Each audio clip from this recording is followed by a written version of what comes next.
In 2017, something strange happened off the coast of South Africa. A great white shark, 4 meters long, more than 700 kilograms, washed up dead on the beach. No bite marks across its body. No sign of a struggle with another shark. But when marine biologists examined the body, they found a wound so precise it looked like surgery. The liver was gone, removed, extracted through a single incision, like someone knew exactly where to cut. About the only animal on Earth that hunts great white sharks and surgically removes their livers is an orca, a killer whale. And what scientists have learned about how orcas hunt doesn't just make them the ocean's apex predator. It forces us to rethink what animal intelligence actually looks like.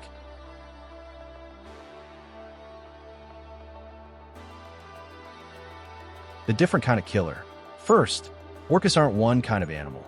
In the North Pacific alone, scientists have identified 3 distinct ecotypes that look different, sound different, and hunt completely different prey. Resident orcas eat fish, mostly salmon.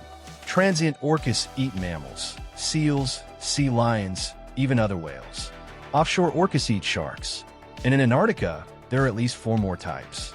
Type A, B, C, and D, each with their own hunting specialty. These groups don't hunt together. They don't breed together. They don't even speak the same language. Each pod has its own dialect of calls that no other pod uses. Some populations have been separated so long that scientists are debating whether to classify them as different species entirely. But here's what really sets orcas apart. They don't just hunt with instinct. They hunt with culture. Techniques passed from grandmother to mother to calf, across generations for decades. Each pod develops its own hunting traditions, its own strategies, its own secret knowledge.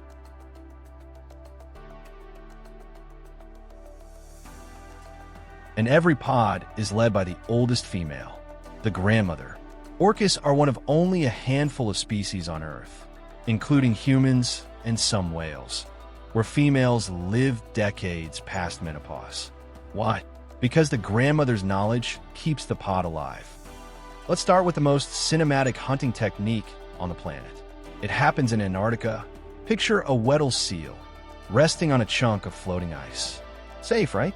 Seals have no land predators in Antarctica. The ice is their refuge. But the orcas arrive, and the first thing they do is spy hop. They lift their heads vertically out of the water, looking at the seal, assessing the ice, calculating angles. Then they line up, side by side. 5, 6, sometimes 10 orcas swimming in formation, building speed. And they dive together, just before reaching the ice, their bodies creating a wave. A wall of water that crashes onto the floe. The seal clings to the ice, but the orcas come again and again.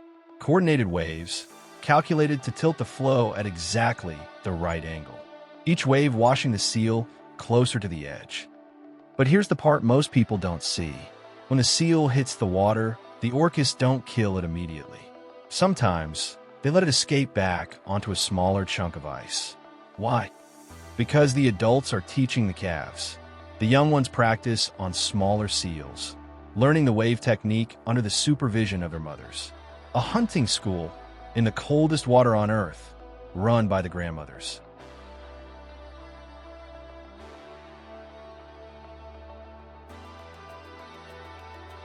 Off the coast of Argentina, a specific pod of orcas has developed a hunting technique so specialized that only a handful of individuals in the entire world can do it. They hunt on land. The orca accelerates toward the beach at full speed, and instead of stopping at the water's edge, it launches. It beaches itself, intentionally grabs a sea lion pup from the shore, and then twists and rolls with the next wave to slide back into the water. Think about what this requires. The orca has to calculate the wave pattern, time its approach so a retreating wave pulls it back, identify exactly the right sea lion pup, and commit fully to throwing its multi-ton body onto the shore. If it gets the timing wrong, it dies there, stranded, unable to breathe. And like the wave washing in Antarctica, this is taught. Adult females bring their calves to the shallows and make them practice. The calves don't catch anything at first. They just learn the approach, the angle, the timing. Some orcas take years to master it. The mothers catch the pups and release them alive in front of their calves, giving the young ones a moving target to practice on. This isn't instinct. This is pedagogy. And this brings us back to the great white shark. The liver, the surgical precision. In 2017, orcas began killing great white sharks off the coast of South Africa. In the Gulf of California, the same thing started happening in 2024. But how do you kill an animal that is itself an apex predator, with teeth, with speed, with millions of years of evolution behind it? First, the orca uses echolocation. It clicks, and the sound bounces back, painting a three-dimensional picture of the shark in its mind. It knows the shark's size, its speed, its exact position, before the shark even knows it's being hunted. Then comes the attack.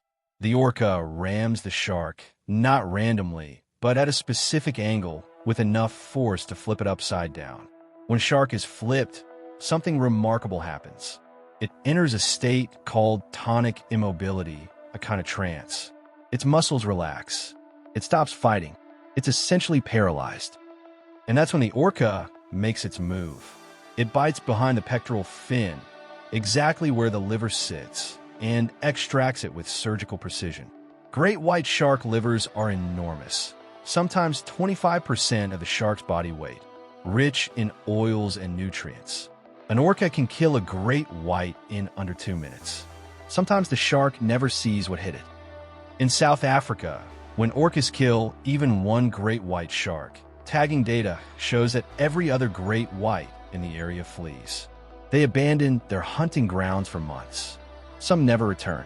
The smell of a dead great white, killed by an orca, triggers an evacuation that can empty a bay in 24 hours. Great white sharks don't fear anything in the ocean except one sound: the clicks of an approaching orca pod. Wave washing, beach stranding, shark hunting. 3 techniques, each specific to one pod in one place. But there's one more strategy worth understanding, because it shows how orcas organize at scale.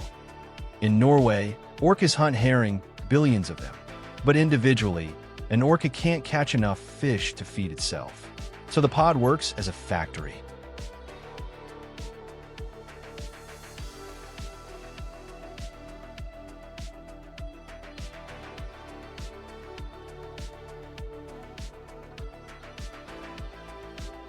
Some orcas dive deep, flashing their white bellies and blowing bubbles to drive the herring upward. Others form a circle, tightening it, compressing the fish into a dense, panicking ball. The herring can't escape. There are orcas on every side. Then the hunters take turns. One orca slaps the surface with its tail. A single strike can stun dozens of fish at once. The dazed herring float to the surface. The orca feeds. Then it rotates to the edge of the circle, and the next orca takes its turn. It's not chaos. It's choreography. Each orca has a role: the drivers, the herders, the strikers. And the entire pod shares the catch. This is carousel feeding, and it requires communication, timing, and cooperation that most animals can't manage in groups of more than a few individuals. In Antarctica, an orca calf learns to wave wash. In Patagonia, a different calf learns to beach strand. In Norway, a third calf learns carousel feeding. These are not instincts. A Patagonian orca doesn't know how to hunt herring. A Norwegian orca doesn't know how to beach itself for sea lions. Each pod has its own knowledge, and that knowledge only survives if it's taught. This is cultural transmission. Not just tool use, dolphins do that. Not just problem solving, octopuses do that. But intergenerational teaching, the deliberate transfer of knowledge from one individual to another. Animals teaching animals, over and over, for decades. And the grandmothers are the key. Research on southern resident orcas found that post-reproductive females, the grandmothers, catch up to 90% of the salmon they share with their families. They're not hunting for themselves. They're hunting for their grandchildren. And when a grandmother dies, the mortality rate of her grandchildren, even the adults, increases. A killer whale is not just a predator. It's a living library. Each pod holds generations of knowledge that exists nowhere else on Earth. When a pod disappears, we don't just lose animals. We lose an entire culture, a language, a set of skills that took thousands of years to accumulate. No other ocean giant does this. No shark, no squid, no fish. The orca isn't the biggest creature in the sea, but it might be the most remarkable. The great white doesn't even stay in the bay when orcas arrive. Because what makes an apex predator isn't size. It isn't speed.